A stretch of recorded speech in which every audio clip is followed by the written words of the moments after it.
Champion ট্রফির আগেই ভারতের বড় দুর্ঘটনা।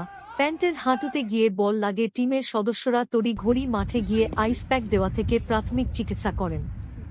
তারপর খোঁড়াতে খোঁড়াতে মাঠ ছেড়ে বেরিয়ে যান ঋষভ পন্ট। পন্থের চোটে উদ্বিগ্ন দেখায় সকল ক্রিকেটারদের। পরে পন্থ ব্যাটিংয়ের জন্য মাঠে নামলেও বেশি সময় ব্যাটিং করেনি। তখনই খোঁড়াতে দেখা যায় ঋষভ পন্থকে। তারকা উইকেটকিপার ব্যাটারের চোটের পরিস্থিতি কেমন সে বিষয়ে কোনো আপডেট দেয়নি ভারতীয় দল। 19 তারিখ থেকে শুরু হতে চলেছে আইসিসি চ্যাম্পিয়ন্স ট্রফি 2025। 20 তারিখ বাংলাদেশের বিরুদ্ধে ম্যাচ দিয়ে অভিযান শুরু করবে টিম ইন্ডিয়া। তার আগে ভারতীয় দলের উদ্বেগ বাড়াল চোট আতঙ্ক। দুবাইতে পৌঁছে আইসিসির একাডেমিতে অনুশীলন করছে ভারতীয় দল। রবিবার হার্দিক পান্ডিয়া নেটে ব্যাট করার সময় ঘটে দুর্ঘটনা। হার্দিকের একটি সজোরে শট নেটের বাইরে দাঁড়িয়ে থাকা ঋষভ পন্থের হাঁটুতে লাগে।